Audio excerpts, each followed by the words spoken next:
요즘 개인 방송을 많이 하기로 유명한 우리 백성문 변호사님 혹시 이런 경우가 있으실까 한번 여쭤봅니다. 어떻습니까? 저는 개인 방송 많이 안 하는데요. 아, 그래요? 귀찮아서 하는 걸로 사람들이 오해는 하시더라고요. 그런데 네. 정말 화나고 또 황당한 그런 상황입니다. 아하. 한 개인 방송 진행자가 실시간으로 개인 방송을 하고 있습니다. 네. 영상 보시면 개인 방송을 하고 지금 저렇게 오이도 먹고 한잔하고 있는데 뒤에 뭐가 싹 지나가죠. 차가 지나가고 있습니다. 어허. 전력 질주하면서 굉음을 내고 있는데 네. 저게 그냥 지나가는 차가 아니고요. 달리던 차가 포장마차 바깥쪽 테이블에 저기가 부산 쪽인데 굉장히 좁은 골목입니다. 아. 저 테이블에 앉아있던 사람들을 충돌하고요. 그래서 그냥 새벽 시간에 흥겹게 술을 마시던 사람들 순식간에 아수라장이 됩니다. 지금 언뜻 봐도 아마 부산 저곳을 다녀와 보신 분도 계실 거예요. 근데 언뜻 봐도 여느 지역의 먹자골목 비슷한 그런 느낌 나는 곳이잖아요. 저 골목이요. 당시에 얼마나 긴박한 상황이 연출됐는지, 아찔한 상황이 연출됐는지 한번 보시고 이어가 보도록 하겠습니다.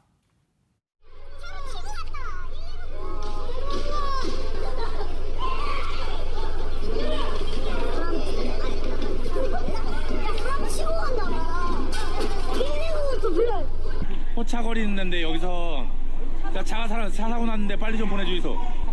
지금 차랑 사람이랑 부딪혀요. 여기 포차에 앉아있던 사람이라. 예. 난리 났습니다. 빨리 보내주소. 맞다. 그야말로 순식간에 아수라장으로 변했는데 대체 저 차량은 어떤 차량이었고 대체 무슨 일이, 그리고 인명피해가 혹시 난 건가요? 최정화 기자님. 네, 설명을 드리겠습니다. 경찰에 따르면 어제죠. 27일 새벽 4시 30분께 부산의 포장마차 이 거리에서 승용차를 몰던 20대가 행인 2명을 우선 충돌을 했습니다. 아하. 그리고 사고 이후에 도주를 하는 과정에서요. 운전자가 포장마차 외곽 테이블에 있던 그러니까 앉아있던 사람들 8명을 추가로 치게 된 건데요. 아하. 경찰에 따르면 사고 후에 또 달아나려고 했대요, 이 운전자가. 그래서 네. 주변에 있던 시민들에 의해 붙잡혔는데 당시 총 피해자의 수가 무려 11명에 달한다고 합니다. 아하. 저 개인 방송이 한마디로 CCTV 블랙박스의 역할을 한 셈이 됐어요. 당시에 현장에 있었던 개인 방송 진행자분 얘기 들어보시고 이어가 보도록 하겠습니다. 그 테이블을 갑자기 소리가 나서 확 치고 가더라고요. 그러니까 도망치듯이 쏜살같이 확 달려가더라고요. 굉음도 좀 들리고요. 확 소리가 나면서 사람들이 비명 소리가 좀 들리면서 사람들이 부산 시민들이 막 쫓아가고 한 5초 만에 잡은 것 같아요.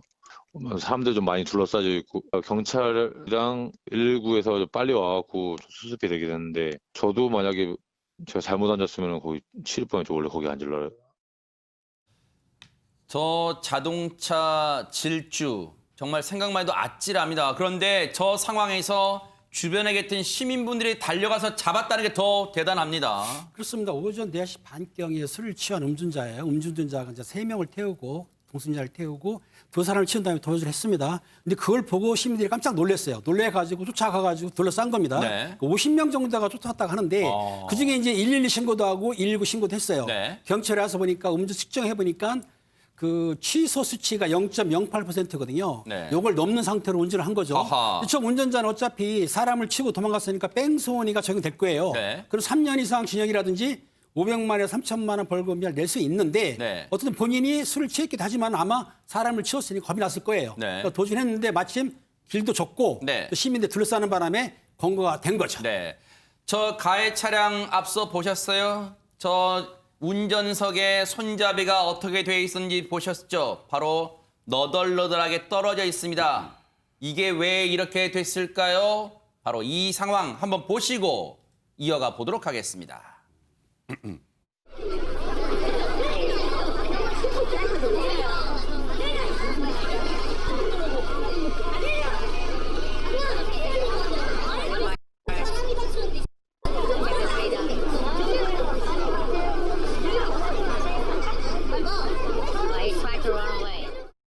최재명 교수님, 예. 미루어 보건데 예. 시민분들이 저 가해 운전자 내리라고 종용하는 과정에서 손잡이를 당기다 보니까 저렇게 된 걸로 추정됩니다. 네, 그러니까요. 그러니까 내려야 되잖아요. 본인이 사고를 냈으면 지금 내려서 사과를 하든 사고 수습을 하든 뭔가 해야 되는데 네. 안 내리고 버티고 앉아 있었다는 거 아닙니까? 알고 봤더니 저 사람이 술을 마시고 운전대를 잡은 거예요, 지금. 아하. 혈중 알코올 농도를 봤더니 면허 정지 수준의 술을 마신 상태인 걸로 알려지고 있고 네. 경찰 조사 결과 인근의 포장마차에 술을 마셨어요. 네. 술을 마시고 동승자도 있는 상황에서 운전대를 잡은 거 아니겠습니까? 네. 저 좁은 골목에서 사람들도 엄청나게 많이 있잖아요, 저기에. 네. 그런데 술을 마시고서 면허 정지 수준임에도 불구하고 동승자 3명과 함께 운전을 했다? 저게 제정신을 가지고 계신 분의 생각인지 네. 뭐 행동인지 도저히 이해가 안 되고요. 현재 그 동승자들도 음주운전 방조 혐의로 입건이 된 상태지만 네. 지금 운전한 사람 이 사람 도로교통법 위반 그리고 특가법상 도주치상 위반으로 지금 조사를 하고 있는 상황이기 때문에 엄벌에 처해서 다시는 이런 일이 벌어지지 않도록 해야 된다는 생각이 듭니다. 20대입니다, 20대. 그렇게 무슨 세상 물정도 모르는 나이도 아닌데 이런 정말 젊음의 객깁니까? 어떻게 이런 무지막지한 일을 저지를 수가 있습니까? 경찰 얘기 들어보시고 이어가 보도록 하겠습니다.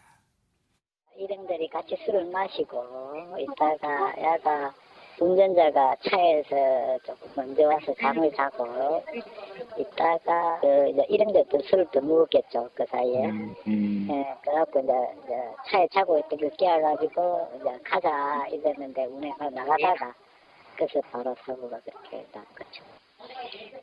사고 난 건 다 기억합니다, 그 사람이. 알고 있고, 음주운전한 것도 인정하고 있고, 그리고 운전자가 당황을 해가지고, 처지를 못했다.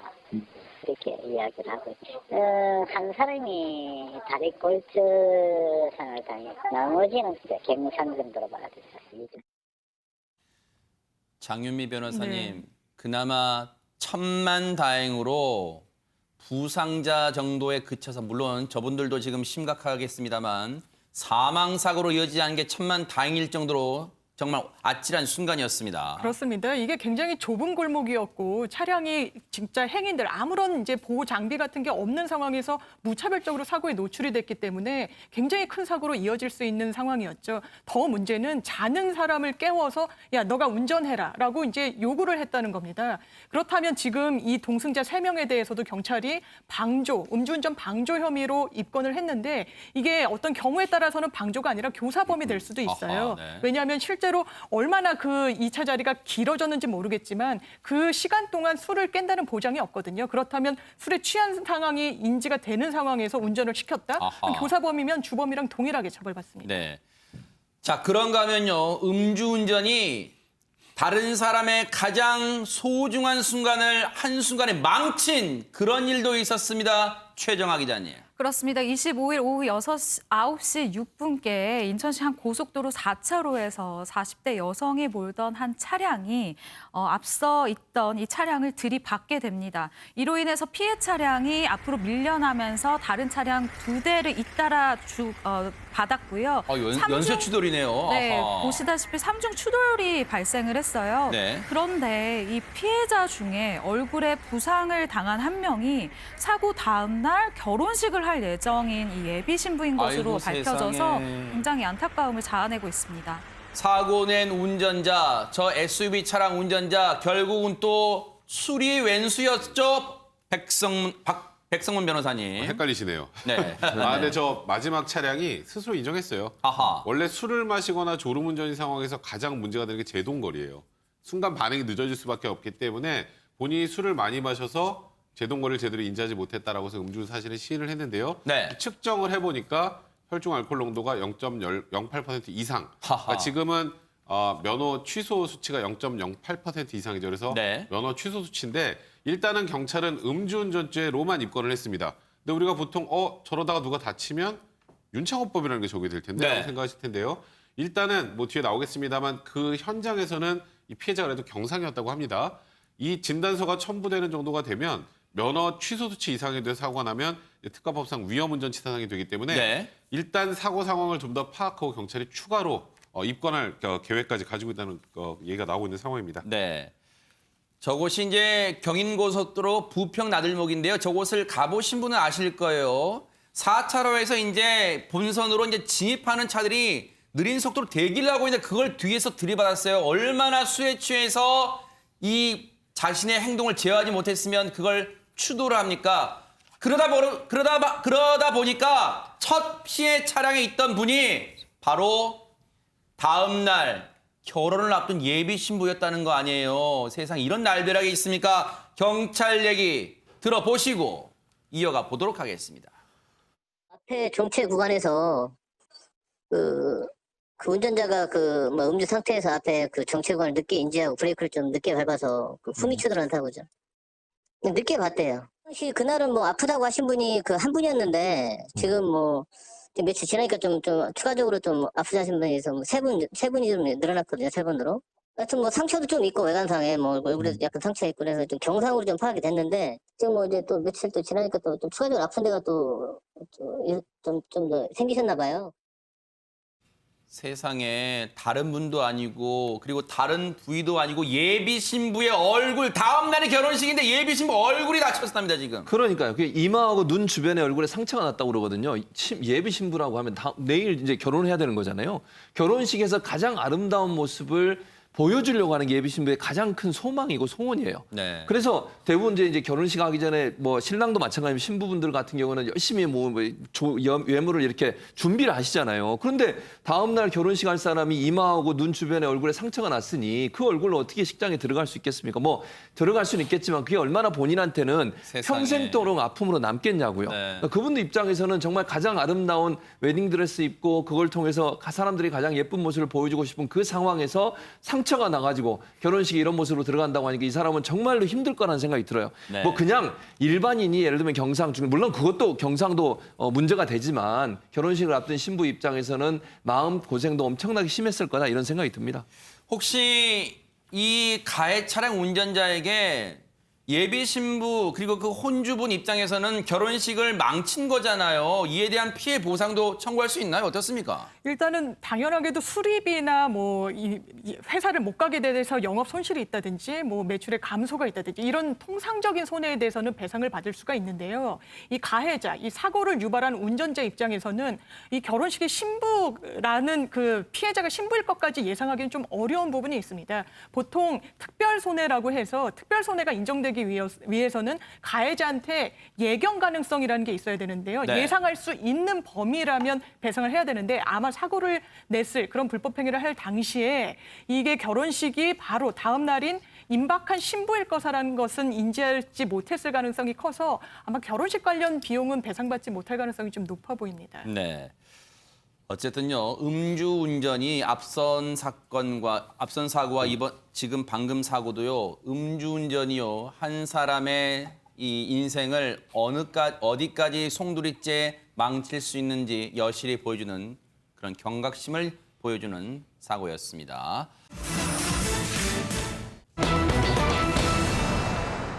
제 발로 딱 찾아왔다?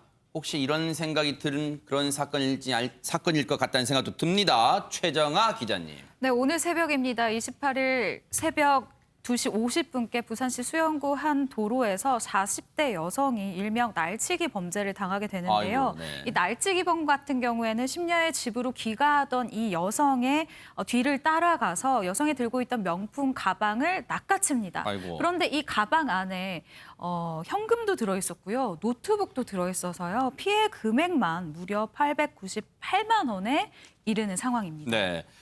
근데 김은미 팀장님, 밤에 여성이 손가방 사실 그다지 경계심을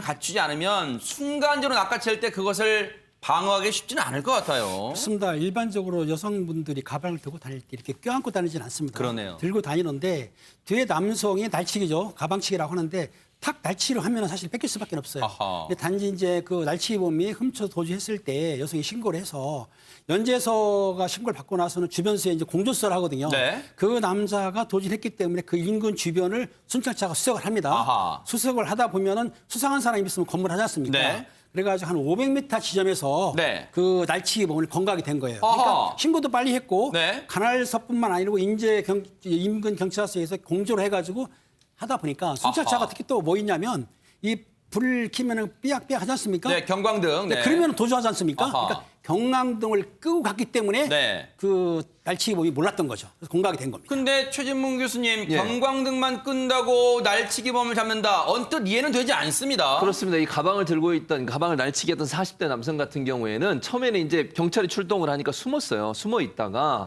그리고 경찰이 주변을 돌 거 아니겠습니까? 그 사이에서 잠깐 숨어 있다가 경찰차가 안 보이니까 그 뒤부터는 이 사람이 이제 텅 빈 곳 지금 화면에 저 나오고 있죠. 사람인가요? 네, 맞습니다. 아하. 가방을 들고 있는데 저기 한 100m 전방에서 차가 한 대 오니까 네. 경광등은 꺼져 있고 그래서 이걸 택시로 착각을 한 거예요. 아하. 그러니까 이제 본인이 몸을 숨겼다가 나와서 택시인 줄 알고 손을 들어서 차를 세웠는데 네. 점점 가까이 오니까 이제 경찰차의 모습이 보이지 않겠어요? 아하. 그러니까 몸을 틀어서 마치 본인이 손을 안 든 것처럼 피하는 모습을 보였습니다. 네. 그런데 경찰이 그럼 수상하게 생각하지 않을 수 없잖아요. 네. 그래서 경찰이 차를 세우고 저 사람을 붙잡게 되는, 즉 순찰차를 택시로 착각해서 손을 흔드는 바람에 결국 검거가 되는 그런 일이 벌어졌습니다. 근데 처음엔 경찰도 어두컴컴하다 보니까 백성문 변호사님 네. 용의자임을 확신하기는 참 어려웠을 수도 있겠다는 생각도 듭니다. 그러니까 처음에는 뭐지 그랬을 거예요. 아하. 그런데 좀 다가가서 보니까 이 피해 여성이 잃어버렸다는 그 명품 가방, 그 유사한 가방을 들고 있는 그 아하. 남성의 모습을 발견한 겁니다. 그래서 아, 이 사람은 용의자다라고 확신을 했고요. 네. 그래서 내려서 지금 최진봉 교수님 말씀하셨던 것처럼 이제 검문을 합니다. 그 안에 내용을 보니까 이 피해 여성의 잃어버렸다는 그 내용이 그대로 내용이 그 노트북 등 포함해서 있었던 거예요. 그래서 네. 바로 그 현장에서 이 남성을 긴급 체포할 수 네. 있었던 겁니다. 날치기범도 뒤늦은 물론 잡혀 천만 다행입니다. 피해자분 입장에서는요. 그런데 날치기범은 땅을 치고 후회해서 와 진짜 돈도 현금도 많이 들었네요. 귀금속 노트북까지 들었었는데 땅을 치고 후회했을까요, 날치기범? 그럴 수밖에 없죠. 제가 볼 때 날치범 입장에서는 식겁이라는 표현을 딱 아하, 맞게 쓸 것 네. 같아요. 뭐 본인은 그냥 택시인 줄 알고 손을 들었는데 결국 가까이 오니까 경찰차고 이미 몸을 피한다고 몸을 돌렸는데 경찰이 무슨 그거 보면 딱 그렇죠, 보면 네. 아는 거 아닙니까? 네. 그러니까 결국은 본인이 어쩔 수 없이 경찰차를 세운 격이 돼서 네. 아마도 도망도 못 가고 이러지도 저러지도 못하는 그래서 나쁜 짓 하면 어차피 잡힌다는 진리가 확인된 그런 사건이었습니다. 그러네요.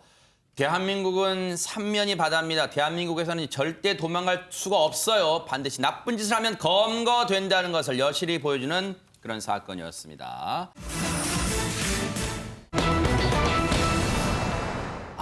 이 명절이 다가오다 보니까 뉴스파이터를 통해서 이런 고민이 계속 쇄도하고 있는데요. 오늘은 이 고민을 여러분과 함께 나눠보도록 하겠습니다. 최정아 기자님. 네, 한 온라인 커뮤니티에 젊은 주부가 쓴 글이 화제를 모으고 있습니다. 곧 있으면 추석 명절이잖아요. 그래서 한 주부가 25개월 아이를 둔 주부예요. 근데 네. 이 주부가 본인의 친정 어머니에게 이렇게 이야기를 합니다. 정부에서도 고향 방문을 자제하라고 하니까 이번 추석 말고 코로나가 좀 진정되면 찾아뵐게요라고 말씀을 드린 거죠. 네. 그런데 이렇게 부인은 연락을 했는데 남편은 시부모님에게 전화를 안 하고 가만히 있는 거예요. 아하. 근데 더더군다나 시댁 주변에서 확진자가 수십 명이 나왔다라는 이런 불안한 기사가 나왔는데도 전화를 하지 않으니까 아내는 굉장히 불안한 마음이 들었다고 합니다. 아니 불안한데 남편분이 가만히 있으니까 아내분이 남편한테 그러면 자기야 우리 시댁도 가지 말자 혹시 이랬습니까 그러면? 이 아내분이 차마 우리 시댁에 가지 말자 이렇게 딱 잘라 얘기는 못했고요. 좀 돌려 얘기했습니다. 아하. 여보 이게 친척분들이 지금 많이 한 수십 명 정도 모이실 텐데 그러면 코로나에 노출될 수도 있고 우리 좀 그 전주에 가자. 명절 전에 가서 인사드리고 또 마스크를 계속 쓰고 있어야 되니까 우리 식사는 생략하자. 이렇게 돌려 얘기했는데요. 또 여기서 끝난 게 아니라 너무 좀 죄송한 마음이 드니까 선물도 따로 이렇게 준비를 하고 음식 장만도 본인이 스스로 이 여성분이 했습니다. 아하. 미안한 마음에 세상에 추석 선물 세트도 준비하고 음식도 장만했대요. 그런데 여기까지만 들으면 아내분 참 마음씨 심성 고우세요. 굉장히 현명한 것 같아요. 그러니까 이렇게 아예 나도 우리 엄마한테 얘기했으니까 당신도 전화해가 아니고 이렇게 돌려서 아하. 최대한의 성의를 표했는데 문제는 여기서 남편이 그러자 그랬으면 우리가 여기서 얘기를 안 하고 있겠죠. 네, 이 남편 이렇게 얘기합니다. 아니 명절에 우리 집 가자. 아예 딱 단도직입적으로 얘기를 하는 거예요. 그러면서 결혼하고 이제 그 명절에는 부모님 오래 뵙고 오는 게 난 것 같다. 주위에 물어보니까 이 주위가 어떤 주위인지 모르겠어요. 이번 명절에 다들 간다고 하는데 네. 혹시 너 우리 부모님 보기 싫어서 그래? 라고 하면서 오히려 남편이 약간 역정을 냅니다. 아니 주위에 진짜 백성문 변호사 말씀처럼 누구한테 물어봤다는 얘기가 주위에 물어보니까 이번 명제 다들 간다고요? 이거 뭐 여론조사 잘못된 겁니까 그동안 최진봉 교수님? 이게 신뢰성이 떨어져요. 저는 요즘 누구한테 물어봤는지 모르겠는데 네. 뭐 물어본지도 제가 확인을 못 하겠습니다만 다 간다고 안 합니다. 요즘 대부분 안 간다는 분이 훨씬 많아요. 네. 가신다고 하는 분보다. 뭐 가시는 분들을 제가 비난하고 싶은 생각은 없습니다. 다만 이 남편 같은 경우에 아내가 지금 뭐라 그래요? 가지 말자는 것도 아니에요. 전주에 갔다 오자는 거 아닙니까? 네. 사람 많을 때 좀 피해서 미리 한 주 먼저 갔다 오자. 본인은 친정에 가지도 않아요. 아니 아내 입장에서 친정 가고 싶은 마음이 얼마나 굴뚝 같겠습니까? 친정에 있는 자기 어머님 아버님은 자기 손주 안 보고 싶어 하시겠어요? 보고 싶어 하시는데도 불구하고 아이가 걱정되기 때문에 25개월이라잖아요, 지금. 그 아이가 혹시나 코로나 걸릴까 봐 걱정돼서 보고 싶은 부모님도 안 만나고 본인은 그렇게 해서 참고 있는데 남편이라는 사람이 하는 얘기가 이게 말이 됩니까, 지금? 그러면서 마지막에 우리 부모님 뵙기 싫어서 그러는 거야. 이게 아니잖아요, 지금. 잘못 짚었어요. 왜 이러세요? 이 아내분은 아이의 건강이 걱정돼서 그런 것이고 가지 말자는 것도 아니잖아요. 네. 그 전주에 가자 그랬고 선물도 사고 음식도 다 준비해 놨다잖아요. 그런데 시부모님 만나기 싫어서 간 게 아님에도 불구하고 이렇게 국회에서 얘기하고 아내에게 면박을 주는 것은 남편의 올바른 태도가 아니라고 보입니다. 그러니까요. 아내분 입장에서도 좀 억울할 것 같아요. 전화해가지고 엄마 나 이번 명절에는 코로나 등등 하고 해서 정보도 가지 말라고 하니까 안 갈 거야. 친정집에 전화할 때 남편은 옆에 듣고 있다가 아무 말도 안 했잖아요. 주정아 기자님. 그렇습니다. 우리 부모님 보기 싫어서 그런 거냐? 이 빈정거리는 것은 싸움의 시작이라고 봅니다. 그랬더니 아내가 이렇게 이야기를 하죠. 네. 갈 거면 당신은 혼자 가라라고 어허, 이야기를 합니다. 선전포고네요. 어허. 이랬더니 남편분이 아니 부모님이 손주를 얼마나 보고 싶어 하는데 왜 나 혼자 가냐라고 가만히 있으면 되는데 굳이 맞받아쳐요. 네. 결국 부부싸움으로 번졌다라고 합니다. 아니 그럼 평소에 이 남편분 지극정성 본인 부모님한테 잘하는 효자입니까 혹시? 답답한 게 그렇지도 않다라는 거죠. 사연에서 네. 이제 남편 흉을 보게 되는데요. 네. 그 내용을 잠깐 소개를 해드리자면요. 네. 아내분이 이렇게 이야기를 합니다. 남편이 결혼 전에 부모님을 끔찍히 생각하는 사람이었으면 모르겠는데 심지어 자기 부모님 생일도 모르는 사람이다라고 얘기를 네. 하고요. 생신, 어버이날, 명절 선물 내가 다 챙기고 본인은 아이고. 몸만 간다라고 답답해합니다. 아이고. 여기서 끝이 아니에요. 시댁 가서 내가 일할 때 본인은 누워서 잠만 잔다. 아이고. 손주가 할아버지 할머니 앞에서 재롱 떨고 며느리가 시부모에게 살갑게 구는 걸 가지고 본인이 효도했다고 착각하는 사람이다라고 아하. 하면서 굉장히 답답함을 표하고 있습니다. 이런 분들 많아요. 대부분 김무희 팀장님 자기 아내가 이 자기 부모한테 잘하면요. 엄마 내가 다 관리하고 이렇게 시켜서 하는 거야. 내가 다 시킨 거야. 지금 이런 남편 유형인 것 같아요. 그렇습니다. 며느리가 자기 부모한테 잘하게 되면 남편으로서는 효도하는 것 같고 또 가정의 분위기가 좋으니까 어머니나 부모님한테 얼굴이 나는 건 맞아요. 맞는데 지금 저 상황을 보게 되니까 저 남편이 잘못한 거 맞습니다. 저희 같은 경우도 이제 며느리가 있지 않습니까? 네. 오지 말라고 했어요. 아하. 아들 했는데 며느리가 그래도 온다는 거예요. 어떡합니까 이걸? 제가 보기엔 안 왔으면 싶은데 네. 사실은 와도 좋지만 네. 그래도 안 왔으면 싶은데 온다고 하니까 오면은 제가 빨리 보내겠습니다. 식사는 안 하시고 식사는 간단하게 하죠. 간단하게. 네. 간단하게도 안 하시는 게 낫지 않을까. 왜냐하면 식사를 하게 되면요. 또 산더미 같이 쌓인 설거지를 뒤로 하고 과연 며느리분께서 떠날 수 있을까 하는 생각도 듭니다. 그러면 이번에 며느리가 오면은 네. 바로 집 문 앞에 들어오자마자 네. 부엌에서 갈비를 싼 다음에 네. 싸준 다음에 가서 뭐라고 바로 보내겠습니다. 잘하셨어요. 그렇죠. 식사를 지금 이번 명절은 좀 자제하시는 것도 많이 서운하시겠지만 그래도 방법이 될 거예요. 정부도 그런 걸 호소를 하고 있고요. 그러다 보니까 지금 많은 아내분들이 결혼 후에야 아이고 남편이 효자였네. 우리 남편이 이런다면서요. 장윤 변호사님. 네, 많은 여성분들이 내 남편이 정말 결혼 전에 이런 효자인 줄 몰랐다. 이런 고충을 토로하시는 분들이 많으신데요. 네. 이 아내의 입장에서는 결혼 전에는 내가 이 사람의 1순위였는데 내가 여자친구인 나한테 그렇게 잘해줬는데 하다가 결혼하면 1순위가 내가 아니라 이제 어머니, 시어머니로 바뀌는 경우를 완전히 많이 봐서 그렇겠죠. 네. 그렇습니다. 우리 최정아 기자님은 이제 아직 이 결혼 안 하셨으니까 네. 연애할 때는 효자 같지 않아요. 근데 막상 결혼하니까 지금 이 사연처럼 돌변해요. 세상 효자인 것처럼 어떻게 하시겠어요? 일단 저도 효녀기 때문에 사실 할 말은 크게 없지만 일단 효자는 좋습니다. 네. 그런데 이렇게 책임 회피형 효자는 굉장히 곤란하다라는 거죠. 네. 그리고 약간 개인적인 생각이 이렇게 매주 결혼에 대한 이런 다툼을 다루다 보니까 제 결혼이 자꾸 늦어질 것 같다는 생각이 드네요. 책임론, 뉴스파이터의 책임론이 네. 돌려왔습니다. 이 사연을 접하고 누리꾼들은 어떤 얘기를 전해주고 있을까요? 최준범 교수님. 네, 일단 이런 말들이 많아서 효도는 셀프다. 그러니까 본인이 안 하면서 아내나 아니면 다른 사람이 한 걸 가지고 효도했다고 얘기하는 것 자체가 잘못됐다고 비판하는 글들이 많이 있었고요. 효도는 결혼 전에 하는 것이 맞다. 이런 얘기도 있습니다. 그래서 결혼 후에는 독립하는 것이 순리다 했는데 물론 결혼 후에도 효도는 해야죠. 그럼에도 네. 불구하고 결혼 전에 안 했던 사람이 갑자기 결혼에 열심히 하겠다고 하는 모습 보이는 것은 이거는 좀 이해가 안 돼요. 저 그림 잠깐 볼게요. 와, 우리 사파가 선생님 보세요. 정말 포인트 잘 잡아 그렸네요. 대박 사건. 그러니까요. 저 소파에 누워 계신 분 누굽니까? 대체. 그러니까 저런 분들이 있기 때문에 이제 야단을 듣는 건데 또 효자 남편은 싫은데 아들은 효자 되기 원한다 이런 얘기도 있고요. 네. 또 미혼인데 이런 글을 볼 때마다 느끼는 점이 있다. 참 피곤하게들 산다 이런 글도 올라왔는데 네. 중요한 건 초지일관 동일해야 되잖아요. 결혼하기 전에는 그렇게 효도도 안 하고 뭐 생일도 기억 못 한다고 하는데 그런 분이 이제 와서 효자인 것처럼 행동하시는 것은 바람직하지 않습니다. 제가 그걸 하지 말라는 게 아니라 네. 지금처럼 코로나19 사태 때문에 모든 사람이 조심하고 있는 상황에서 25개월 된 아이가 있는데 굳이 그렇게 꾸역꾸역 가겠다고 하는 모습을 보이는 것도 저는 바람직하지 않고 아내 얘기처럼 그 전주에 다녀오면 됐었잖아요. 네. 지금이 지나가 버렸는데 어쨌든 전주에 다녀왔으면 되는데 그거 안 해가지고 결국 또 이렇게까지 분란을 일으키는 것도 바람직하지 않다고 봅니다. 사실 이런 사연 접하다 보니까요. 백성문 변호사님. 네. 진짜 그 통계가 맞아요? 이 명절이 지나고 나면 이혼 상담이나 이혼하는 그 비율이 늘어요, 진짜? 네, 그건 통계로 나와 있어요. 오. 일단 설 연휴, 추석 연휴가 지나면 이제 원래 우리 일반적으로 생각하는 설 연휴나 추석 연휴는 가족들이 다 모이죠. 네. 거기서 온갖 험한 일을 다 당하고 그동안 쌓였던 게 딱 거기서 폭발을 해요. 세상에. 그래서 진짜 명절 지나면 정말로 이혼하겠다고 많이 찾아오세요.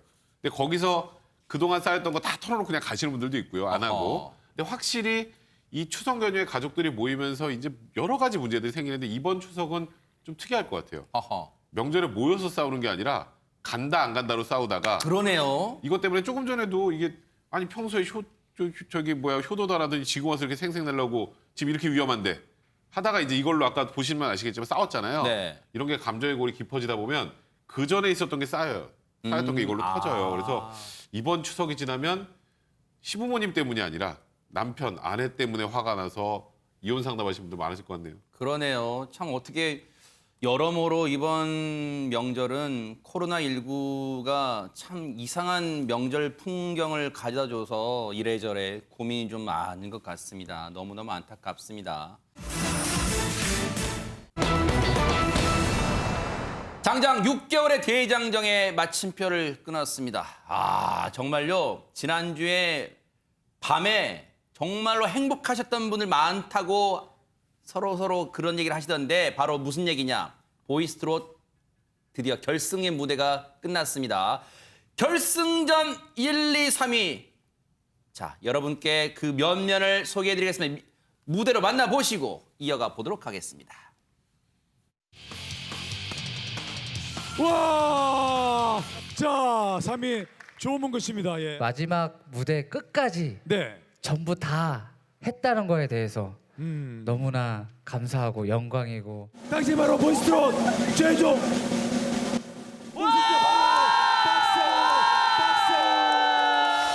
박세웅 씨입니다.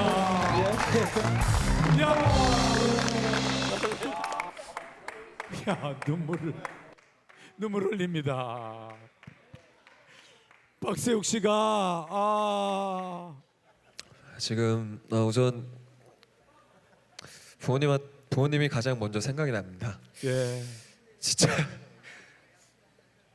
너무너무 행복해하실 것 같고요. 예. 이게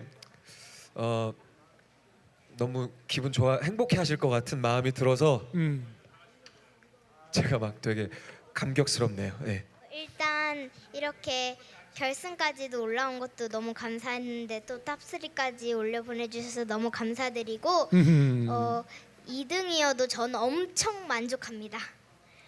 1등 축하드립니다. 고맙다. 보이스트롯 대망의 최종 3인이 탄생을 했습니다. 최정아 기자님.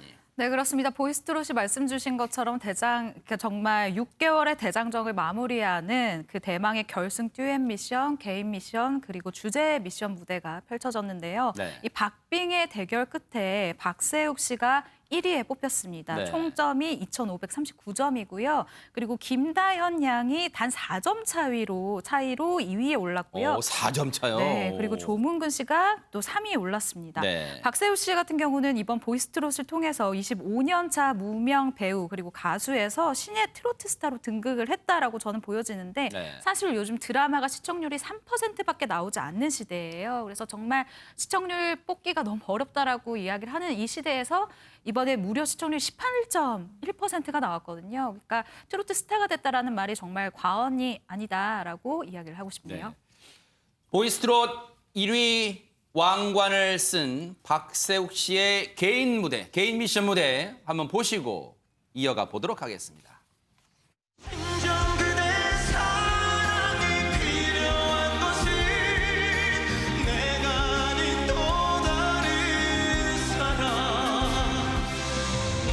사랑한 당신 영원히 못 잊을 당신 추억으로 가는 당신 너무도 사랑한 당신 영원히 못 잊을 당신 추억으로 가는 당신 추억으로 가는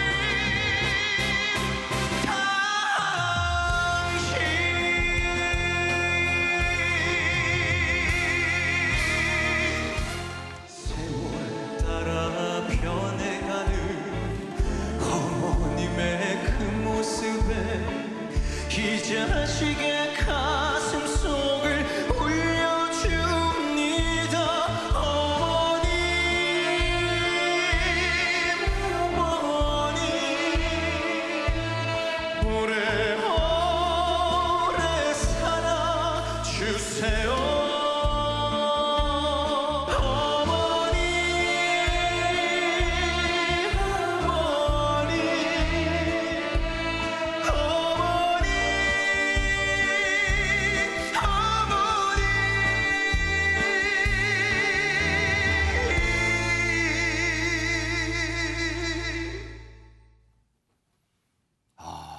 최진범 교수님. 예. 모든 걸 쏟아 부었다 그런 느낌이 듭니다. 그렇죠. 지금 불렀던 이 마지막에 보여준 노래 있잖아요. 그 노래가 결국 오래오래 살아주세요라는 노래예요. 그 노래가 주제 미션이었거든요. 나의 가족에 대한 노래를 부르라고 주제를 줬는데 어머니에 대한 노래를 부른 거예요. 근데 네. 보신 것처럼 풍부한 감성, 그다음 미성, 그리고 호소력 짙은 어떤 목소리, 그리고 꺾기도 사실은 저 안에 들어가 있거든요. 그런 어떤 우리가 볼 때 트로트가 갖고 있는 가장 기본적인 요소를 모두 다 함께 갖고 있고 네. 저 그 가사에서 들려준 또 감정에서 들려준 얘기를 들어보면 엄마에 대한 어머님에 대한 사랑이 얼마나 깊은지를 볼 수 있는 그런 모습이어 사람들한테 큰 감동을 줬고요. 또 네. 개인전에서는 아까 첫 번째 우리가 봤던 주현미 선생님의 추억으로 가는 당신을 불렀잖아요. 그것도 보면 아주 가창력도 셀뿐만 아니라 주현미 씨보다 남성이 부르니까 훨씬 더 호소력이 짙은 목소리로 들려줘서 그것도 의미 있고 그리고 듀엣 미션으로는 가수 김용임 씨와 함께 노래를 불렀어요.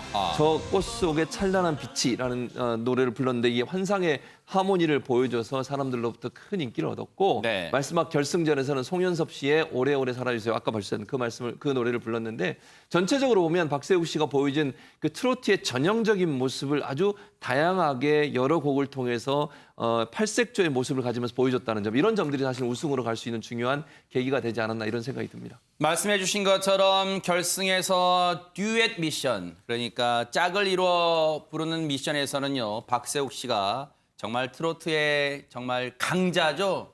김용임 씨와 짝을 이뤘는데 김용임 씨는 개인적으로 행복할 거예요. 왜냐하면 이번 보이스트롯 통해서요. 김용임 씨의 히트곡이 여러 곡 이번에 소개가 됐었거든요. 두 분의 화합의 무대 한번 보시고 이어가 보도록 하겠습니다. 잊을 수 없어 미련에 사무치던 슬픔은 상처로 아픈 내 가슴 깊은 곳에 그리움 다시 한번 돌아오라 눈물 없던 시절 그 노래야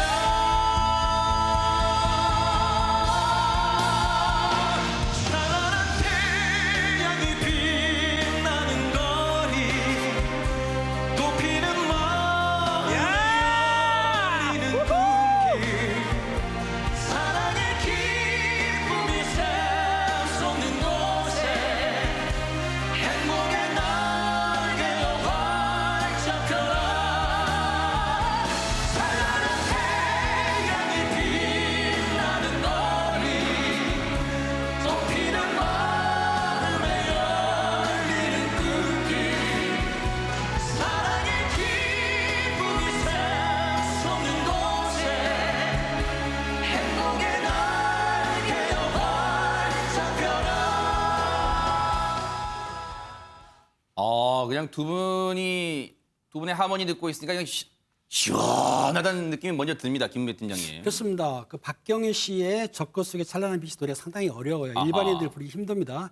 가창력이 없으면 부르지 못하는데 김영윤 씨하고 박세욱 씨가 하모니가 잘 이루어지네요. 김영윤 씨는 생긴 게 복스럽게 생겼지 않습니까? 그리고 박세욱 씨는 이남이긴 하지만 좀 순진해 보여요. 두 사람이 합창을 해서 불렀는데 네. 아마 박세욱 씨는 김영흠 씨 콘서트에 아마 스태프로 참여한 적이 있다는 거예요. 그때부터 이제 팬이 돼가지고 있었는데 듀엣 선정을 하니까 딱 떠올랐다는 거예요. 네. 김영흠 선생님 해야 되겠다. 네. 본인은 김영흠 씨가 트로트 승이기도 하고 교과서나 참고서 갔다 했기 때문에 같이 일하고 싶었다는 얘기예요. 네. 두 분이 부르는 거 보니까 제가 보기도 시원시원하게 부르네요. 네. 저 박세욱 씨가 저는 사실은 1등을 홍경민 씨가 할 줄 알았는데 박세욱 씨 부르는 노래를 보니까 상당히 대화가 태어났네요. 아무튼 본인이 가창이 또 풍부하고 무대 매너도 좋기 때문에 앞으로 네. 승승장구할 것 같습니다. 네. 언뜻 보면 두 분이 오랫동안 같이 호흡을 맞춰온 남매, 오누이 남매 같은 그런 느낌을 받아요. 정말 호흡이 잘 맞았습니다. 그런데 박세욱 씨가요, 얘기를 들어봤는데 초등학교 때부터 무대에 섰다는 거예요. 아니, 최정강 기자님, 박세욱 씨 나이가 몇 살인데요, 대체? 네, 박세욱 씨가 87년생 34살입니다. 그런데 어허. 초등학교 4학년 때부터 극단 연습생 생활을 했다라고 하는데요. 성인이 된 이후에도, 그러니까 2007년에 연극 배우로 데뷔한 이후에도 굉장히 많은 연극과 뮤지컬을 통해서 관객들과 만나왔습니다. 그래요? 그런데 2016년에는 가수 활동도 했음에도 불구하고 20년이 넘는 활동에도 무명 가수, 무명 배우로 불리는 그런 상황이었던 거예요. 그래서 박세욱 씨가 스스로를 대해서 이렇게 얘기를 하는 게 내가 부모님에게 용돈을 한 번도 드리지 못했다라고 얘기를 했었거든요. 그런데 지금은 다릅니다. 아까 얘기했었는데요. 시청률이 18.1%면 정말 대단한 거거든요. 네. 지금은 지나가면 아주머니들이 어깨를 툭 치면서 엄지를 척 이렇게 들어주신대요. 그러면서 잘 보고 있다 라면서 응원도 해주고 또 아하. 격려의 이야기를 굉장히 많이 해주신다고 하네요. 네. 부모님께 용돈도 못 드리는 아들이었다는 박세욱 씨. 정말 거금 무슨 상금이요? 1억이나 1억. 대박 사건. 그런데 어제 MBN 종합뉴스에 바로 또 저희가 발빠르게 박세욱 씨를 모셨어요. 1억으로 뭘 할 건지 여쭤봤습니다. 그 얘기 들어보시고 이어가 보도록 하겠습니다. 우선 빳빳한 새 돈으로 부모님께 용돈을 딱 드리고 싶고요. 그리고 두 번째는 저희 보이스트롯 또 혼자 만든 게 아니잖아요. 80명이 함께 만들었으니까 그렇죠. 함께 만든 우리 보이스트롯 식구들과 함께 파티 한번 했으면 좋겠어요. 빚쟁이에요. 아, 그래요? 네, 아직 학자금 대출 다 못 갚았거든요. 그래서 학자금 대출 갚고 남은 돈 좀 더 준비된 돈으로 좀 힘든 아이들을 위해서 또 쓰고 싶습니다. 아유, 멋진 청년. 백성문 변호사님, 저 포부를 다 들어리면 한 3억 정도 드려야 될 것 같습니다. 좀 모자랄 것 같아요, 제가 보니까. 네네. 일단 원래 이런 오디션 프로 끝나면 우승자한테 꼭 물어봐요, 이거는. 1억, 2억, 상금 어디다 쓰실 거예요? 근데 박세욱 씨 아까 말씀하셨던 것처럼 부모님한테 용돈 한 번 못 드렸다 그랬잖아요. 아이고. 그래서 일단 1억으로 제일 먼저 해야 되고 부모님 용돈, 그다음에 학자금 대출 갚고 그리고 선한 영향력을 끼치고 싶다는 얘기를 많이 하는데요. 네. 지금 말씀하셨던 것처럼 박세욱 씨는 이제 25년간의 무명을 청산한 정도가 아니라 이제 거의 슈퍼스타가 된 겁니다. 그래서 앞으로 이제 정말 멋진 제 인생 2막을 살게 될 것 같네요. 저도 좀 응원하겠습니다. 그러네요. 저희도 응원하겠습니다. 그런데 세상이 1위만 기억하는 세상이 되면 안 되죠. 뉴스파이터는 다릅니다. 단 4점 차로 2위를 한 김다연 양, 그 절절한 무대 한번 확인해 보시고 이어가 보도록 하겠습니다. 사랑시 못한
순위는 2등입니다만 장윤민 변호사님, 네. 김다연 양은 보이스트롯 무대마다 뭐 설명이 필요 없는 것 같습니다. 그렇습니다. 이 김다연 양이 올해로 초등학교 5학년 12살인데요. 무대에서 보여준 무대 매너 그리고 무대 장악력만은 12살이라고 믿기가 어렵고요.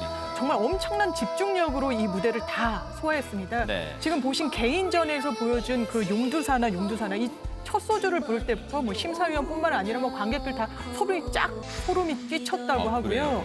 예, 그리고 국악을 해서 그런지 꺾기가 웬만한 성인은 저리 가라로 정말 현란하게, 정말 기교 있게, 굉장히 자연스럽게 보여주는 무대였습니다. 네. 또 고음으로 유명한 더원과도 정말 하모니를 굉장히 멋지게 소화해서 보여줬는데요. 네. 더원의 사랑아를 함께 부르면서 국악으로 또 소화한 트로트와 또 발라드의 이 접목이 있는 아주 새로운 무대를 선보이기도 했습니다. 네. 굉장한 무대였는데 이 더원은 오히려 다현이가 나를 선택해줘서 정말 신기하고 놀라웠다 이렇게 얘기를 하고요.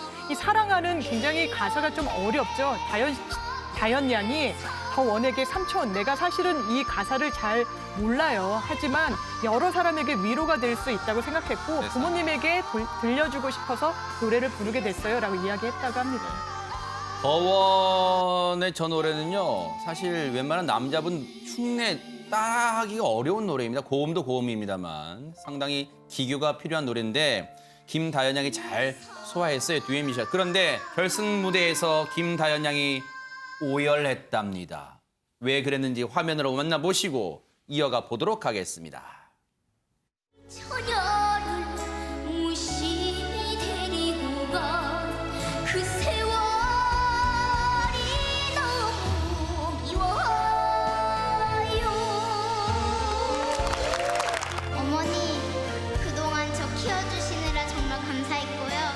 꼭 효도하는 딸이 되겠습니다. 사랑합니다.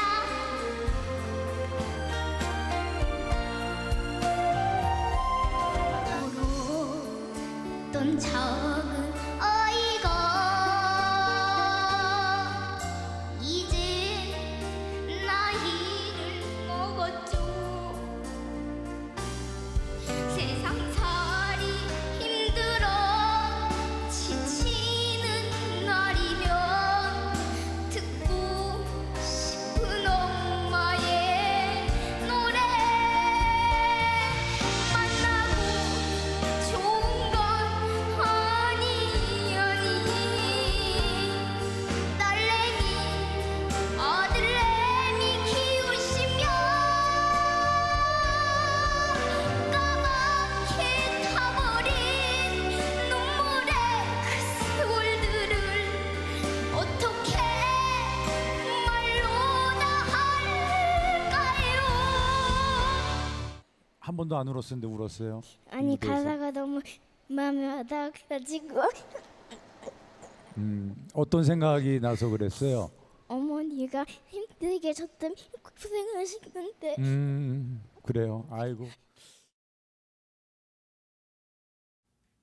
오열하는 바람에 음정은 다 무너졌습니다만 시청자분들한테 저 아이의 12살 아이의 어머니를 향한 엄마를 향한 사랑 마음은 뜨겁게 전해진 것 같습니다. 최재범 교수님. 네, 그렇습니다. 아마도 저 화면을 보면서 많은 어머니들도 같이 우셨을 거예요. 다 울었대요, 또, 저 장면에서. 왜냐면 아이고, 네. 본인의 어머니가 생각나지 않겠어요? 아이고. 본인의 엄마가. 저도 저 장면 보면서 막 울컥했는데 네. 저도 어머니가 생각나요. 저 노래를 들으면서. 그러니까 저 어린 나이에 다연 양이 엄마가 나 때문에 고생하신 그 어머니를 생각하면서 노래를 부르면서 행복했다고 얘기하고 네. 너무 미안하기도 하고 가사가 너무 마음에 와닿아서 눈물을 흘릴 수밖에 없었다고 얘기하면서 오열을 했는데 그 마음이 사실은 보는 시청자 모든 분들한테 전달됐을 거라고 저는 봐요.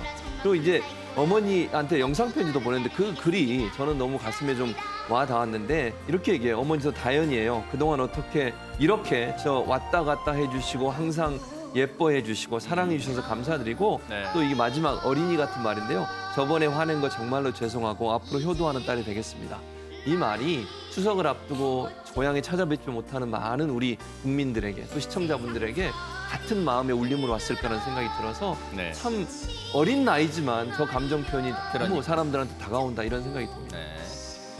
김다연 양 순위는 2등입니다. 순위가 그렇게 김다연 양한테 지금 이 순간이 중요하지는 않을 것 같아요. 왜냐하면 김다연 양에는 앞으로 무궁무진한 미래와 가능성이 열려 있기 때문일 겁니다. 뉴스파이터가 응원하겠습니다.